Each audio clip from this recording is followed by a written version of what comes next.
Hello friends, आज है 12 जुलाई। हम पुणेकर की ऑब्जेक्टिव मध्य प्रदेश सॉल्व कर रहे हैं। आज जो चैप्टर है सॉइल्स इन मध्य प्रदेश में जो मिट्टियां हैं हम इनके बारे में जो एमसीक्यू है वो सॉल्व करने वाले हैं। तो चलिए शुरू करते हैं। सबसे पहला जो क्वेश्चन दिया हुआ है, लिखा हुआ है कि एमपी में कितने टाइप का सॉइल होता है। तो यहाँ पे ध्यान रखेंगे, मध्य प्रदेश में आपका 5 टाइप का सॉइल देखने को मिलता है। उनके नाम भी देख लीजिए: काली मिट्टी, लाल और पीली मिट्टी, जलोढ़ या एलुवियल सॉइल, कछारी मिट्टी एंड मिश्रित मिट्टी। तो ये 5 टाइप का सॉइल आपके मध्य प्रदेश में देखने को मिलेगा। क्वेश्चन सेकंड लिखा हुआ है कि एमपी में जो मैक्सिमम टाइप ऑफ सॉइल होता है, सबसे ज्यादा टाइप का जो सॉइल होता है, मिट्टी होती है, वो कौन से टाइप की मिट्टी होती है। तो यहाँ पे ब्लैक सॉइल आपको सबसे ज्यादा मध्य प्रदेश में देखने को मिलेगा। ठीक है, ऑलमोस्ट 47.6% एरिया है जहां पे आपको ब्लैक सॉइल देखने को मिलता है। इसके बाद सेकंड पे रेड येलो सॉइल, लाल या जो येलो सॉइल होता है, तो ये 37% एरिया में देखने को मिलता है, ध्यान रखेंगे। क्वेश्चन थर्ड लिखा हुआ है कि ब्लैक सॉइल के क्षेत्र में सर्वाधिक क्षेत्र किस मिट्टी का है। अब जो काली मिट्टी है तो उसमें भी किस टाइप की मिट्टी है, तो वो ये क्वेश्चन में पूछा जा रहा है। तो यहाँ पे सिंपल सा आंसर है कि साधारण गहरी और जो काली मिट्टी रहती है मध्य प्रदेश में ये देखने को मिलती है। साधारण गहरी काली मिट्टी जो है ये 37% एरिया में देखने को मिलती है। इसके बाद छिछली जो काली मिट्टी है ये आपको 7.1% एरिया में देखने को मिलती है, और जो गहरी काली मिट्टी है ये 3.5% एरिया में देखने को मिलती है। इसके बाद क्वेश्चन फोर्थ में पूछा जा रहा है कि जो काली मिट्टी रहती है तो उसका नेचर कैसा रहता है। तो आप ध्यान रखेंगे वो बेसिक नेचर की होती है, क्षारीय प्रकृति की होती है। तो ये बात ध्यान रखेंगे। क्वेश्चन फिफ्थ, मध्य प्रदेश में काली मिट्टी के क्षेत्र का बाहुल्य कहाँ है। तो मतलब क्वेश्चन पूछा जा रहा है कि मैक्सिमम ये जो ब्लैक सॉइल है मध्य प्रदेश के किस क्षेत्र में देखने को मिलती है। तो जो मालवा प्लेटो है यहाँ पे आपको सबसे ज्यादा काली मिट्टी देखने को मिलती है। क्वेश्चन 6, काली मिट्टी का जो काला रंग रहता है, तो क्वेश्चन में पूछा जा रहा है कि ये किस वजह से रहता है। तो काली मिट्टी में आयरन की प्रेजेंस रहती है, जिसके कारण से इसका जो कलर है वो आपको ब्लैक देखने को मिलता है। एडिशनल इंफॉर्मेशन के तौर पे आप ध्यान रखें, ब्लैक सॉइल में आपको चूना, मैग्नीशियम कार्बोनेट्स बहुत ज्यादा देखने को मिलते हैं, जबकि इसमें फॉस्फेट, नाइट्रोजन या जो बायोलॉजिकल सब्सटेंस रहते हैं ये कम होते हैं। इसके कारण से इसके सब्सटेंस देखने को मिलते हैं, और इसमें जैसा मैंने बताया कि जो ब्लैक कलर रहता है इसमें आयरन की प्रेजेंस के कारण होता है।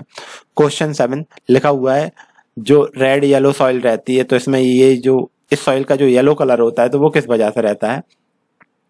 ठीक है, तो लाल रेड येलो जो सॉइल्स रहती है इसका जो येलो रहता है, येलो कलर जो देखने को मिलता है, तो वो फेरिक ऑक्साइड, ठीक है, के जल शोधन के कारण, तथा जो रेड कलर रहता है ये आयरन के ऑक्सीडेशन या उसके ऑक्सीकरण के कारण देखने को मिलता है।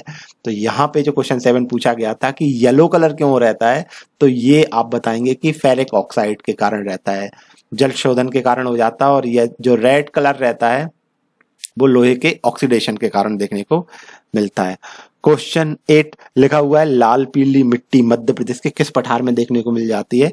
तो ये ध्यान रखें, ये बघेलखंड क्षेत्र में देखने को मिलेगी आपको लाल येलो मिट्टी, और यहाँ पे जो डिस्ट्रिक्ट देखने को मिलती हैं वो मंडला, बालाघाट एंड शहडोल होते हैं। क्वेश्चन 9 लिखा हुआ सबसे ज्यादा जो उपजाऊ मिट्टी होती है वो कौन सी मिट्टी होती है। तो जलोढ़ मिट्टी। देखिए जो रिवर्स रहती हैं, रिवर्स जहाँ से ओरिजिनेट होती हैं और बहते बहते जिस क्षेत्र को बहते हुए जाती हैं, तो वो जो एरिया रहता है वो काफी ज्यादा फर्टाइल हो जाता है। तो ये बात ध्यान रखें कि जलोढ़ मिट्टी नदियों के द्वारा बहाकर लाई गई मिट्टी होती है और ये बहुत ज्यादा उपजाऊ होती है। तो यहाँ पे करेक्ट ऑप्शन आपका सी होने वाला है। क्वेश्चन 10 लिखा हुआ है कि ऐसी कौन सी सॉइल रहती है जो नेचर से न्यूट्रल रहती है, ना एसिडिक होती है, मतलब अम्लीय प्रकृति की भी नहीं होती, क्षारीय प्रकृति की भी नहीं होती, न्यूट्रल रहती है। तो यहाँ पे आपको जो जलोढ़ सॉइल रहती है ये नेचर में थोड़ी सी न्यूट्रल रहती है, और ये जो शुगर कैन रहता है, गन्ना रहता है, उसके प्रोडक्शन के लिए ज्यादा अच्छी मानी जाती है। क्वेश्चन 11 लिखा हुआ है कि mixed type of soil Madhya Pradesh में आपको कहाँ देखने को मिलेगी। तो ये बुंदेलखंड क्षेत्र में आपको मिश्रित टाइप की मिट्टी, मिक्स्ड टाइप ऑफ सॉइल मिल जाएगा। यहाँ पे लाल, येलो, काली मिट्टी का मिक्सचर देखने को मिल जाएगा। बुंदेलखंड क्षेत्र में ये जो एरिया है जहाँ पे आपको मिक्स्ड सॉइल या मिश्रित टाइप की मिट्टी मिलेगी, वहाँ पे टीकमगढ़, सतना, छतरपुर, सीधी, शिवपुरी, ये सारे डिस्ट्रिक्ट में आपको देखने को मिल जाता है। क्वेश्चन 12 क्वेश्चन में बोला जा रहा है कि जो लाल येलो मिट्टी है, लाल पीली मिट्टी है, तो ये आपको कहाँ देखने को मिलेगी, किस डिस्ट्रिक्ट में देखने को मिलेगी। तो अभी हमने बात करी थी कि जो लाल पीली मिट्टी रहती है ये मंडला, बालाघाट, शहडोल, उमरिया इन डिस्ट्रिक्ट में देखने को मिलेगी। तो यहाँ से ये जो चारों ऑप्शन दिए गए हैं, मंडला, बालाघाट, शहडोल, उमरिया, ये सभी जगह पे आपको लाल पीली मिट्टी देखने को मिल जाती है। ठीक है, और हमने ये भी बताया था कि यह जो येलो कलर रहता है ये फेरिक ऑक्साइड के कारण रहता है। ठीक है, और लाल रंग लोहे के ऑक्सीकरण के कारण होता है। क्वेश्चन 13, कछारी मिट्टी का निर्माण किसके द्वारा होता है। तो बाढ़ के दौरान जो नदियां रहती हैं, अपना जो अब्बा क्षेत्र रहता है, वहां पे जो मिट्टी रहती है उसे कछारी मिट्टी कहते हैं। कछारी मिट्टी बहुत ज्यादा उपजाऊ होती है, जिसमें गेहूं, गन्ना, कपास, ये सारी जो क्रॉप्स हैं इनका प्रोडक्शन अच्छा होता है। तो कछारी मिट्टी, नदियों में बाढ़ के टाइम पे जो मिट्टी बहाकर लाई जाती है उसे कछारी मिट्टी कहा जाता है। सी ऑप्शन यहाँ पे करेक्ट होने वाला है। क्वेश्चन 14 लिखा हुआ है कि कछारी मिट्टी का चित्र आपको कहाँ पे देखने को मिलेगा। तो ये नॉर्दर्न साइड में देखने को मिलेगा आपको, नॉर्दर्न एमपी में कछारी मिट्टी देखने को मिल जाती है। इसके अंतर्गत आपके भिंड, मुरैना, श्योपुर और ग्वालियर के जो डिस्ट्रिक्ट हैं वो देखने को मिलते हैं।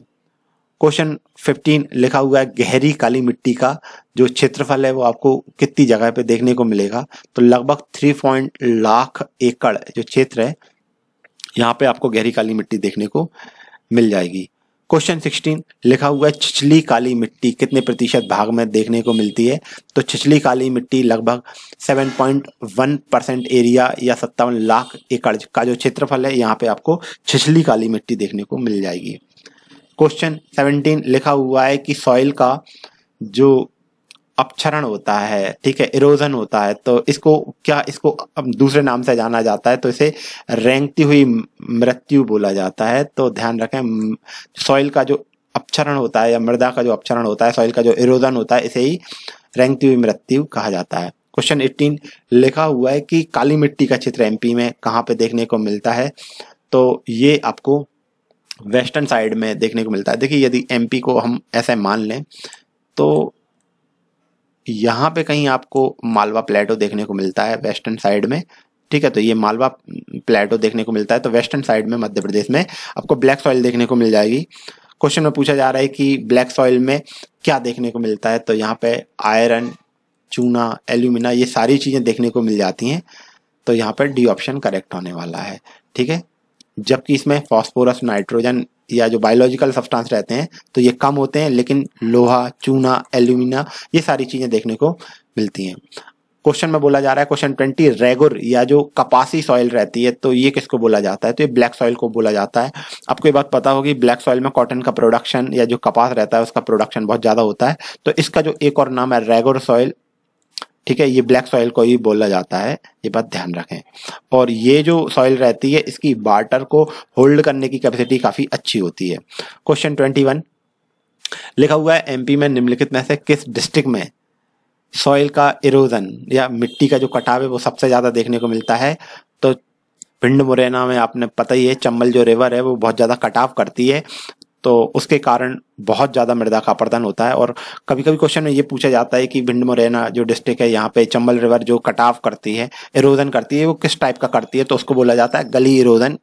ठीक है, तो ये भी बार बार पूछा जाता है, गली इरोजन के कारण उस तरह का जो बीहड़ क्षेत्र का फॉर्मेशन होता है। क्वेश्चन 22 में लिखा हुआ है कि कौन सी मिट्टी कपास के प्रोडक्शन के लिए अच्छी होती है। तो ये अभी हमने डिस्कस करा कि ब्लैक सॉइल कॉटन के प्रोडक्शन के लिए अच्छी होती है, वाटर होल्डिंग कैपेसिटी अच्छी होती है, इसको रेगुर सॉइल भी बोलते हैं। और मध्य प्रदेश में सबसे ज्यादा एरिया में आपको ब्लैक सॉइल देखने को मिलेगी। क्वेश्चन में पूछा जा रहा है कि मालवा का पठार में कौन से टाइप की आपको मिट्टी देखने को मिलती है। तो यहाँ पे आपको ब्लैक सॉइल देखने को मिलती है, ध्यान रखें। और मैंने बोला ब्लैक सॉइल को रेगुर सॉइल बोलते हैं, कॉटन का प्रोडक्शन यहाँ पे अच्छा होता है।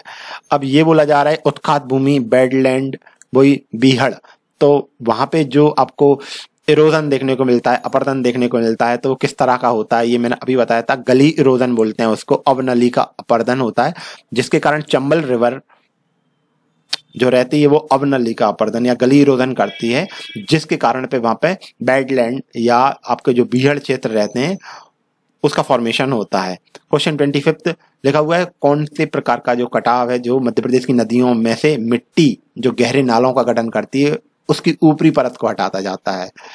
ठीक है, कौन से प्रकार का जो कटाव होता है तो जिसके कारण से जो मिट्टी रहती है वो गहरे नालों का गठन करती है और इसकी ऊपरी परत हट जाती है, तो वही उसको यहाँ पे आपको वही गली इरोजन देखने को मिलता है।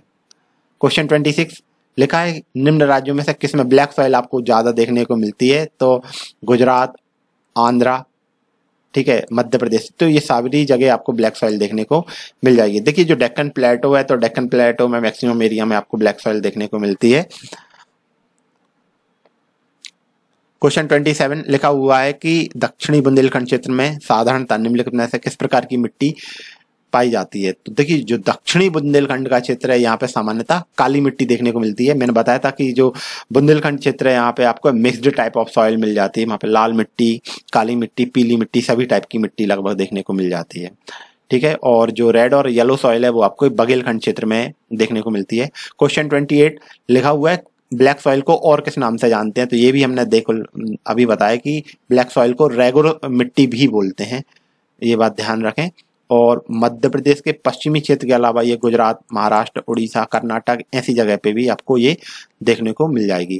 क्वेश्चन 29 सबसे ज्यादा कौन सी मिट्टी मिलती है, तो ये भी हम क्वेश्चन डिस्कस कर चुके हैं। ब्लैक सॉइल देखने को मिलती है सबसे ज्यादा, लगभग 37% एरिया में ब्लैक सॉइल देखने को मिलती है। क्वेश्चन 30 लिखा हुआ है कौन सी मृदा मध्य प्रदेश में पाई जाती है, रेड, ब्लैक, बोथ, तो ये दोनों टाइप के सॉइल आपको देखने को मिल जाएंगे। मध्य प्रदेश में ब्लैक सॉइल भी देखने को मिलती है और रेड येलो सॉइल भी देखने को मिल जाती है। क्वेश्चन 31 लिखा हुआ है किस स्टेट में ब्लैक सॉइल मिलेगी आपको, एमपी, जेके, अरुणाचल या राजस्थान, तो यहाँ पे आपको ब्लैक सॉइल नहीं मिलने वाली है राजस्थान, जेके या अरुणाचल में, ये ब्लैक सॉइल आपको एमपी में देखने को मिलेगी। ठीक है, और ये चैप्टर छोटा था, इसमें एमसीक्यू बहुत ही कम थे, 32 एमसीक्यू हैं, तो ये आज का लास्ट क्वेश्चन है। क्वेश्चन 32 लिखा हुआ है कौन सी सॉइल मध्य प्रदेश में देखने को नहीं मिलती है। ठीक है, तो जो शुष्क मृदा रहती है, ड्राई सॉइल, ये नहीं मिलेगी आपको। रेड, लैटेराइट, ब्लैक सॉइल, ये सारी टाइप की जो सॉइल्स हैं देखने को मिल जाएंगी। ब्लैक सॉइल आपके मालवा प्लेटो में देखने को मिलती हैं, red yellow soil black Baghelkhand क्षेत्र में देखने को मिलती हैं। जो एलुवियल सॉइल होती है, जो जलोढ़ मिट्टी होती है, वो भिंड, मुरैना, ग्वालियर, शिवपुरी देखने में जगह पर देखने को मिलेगी। कछारी मिट्टी चंबल क्षेत्र में देखने को मिलेगी और जो मिक्स्ड टाइप ऑफ सॉइल रहता है ये आपके बुंदेलखंड क्षेत्र में देखने को मिल जाएगी। शुष्क मृदा मध्य प्रदेश में नहीं पाई जाती। तो ये हमने आज डिस्कस करा एमपी में कितने टाइप के सॉइल होते हैं, उनसे रिलेटेड हमने एमसीक्यू डिस्कस करे। ठीक है, इससे जो अगला चैप्टर है एमपी में एग्रीकल्चर और जो पशुपालन है, इससे जुड़े हुए एमसीक्यू हम अगले लेक्चर में डिस्कस करेंगे। फिलहाल के लिए बस इतना ही। Thank you very much. Keep studying, keep studying, keep studying. Thank you.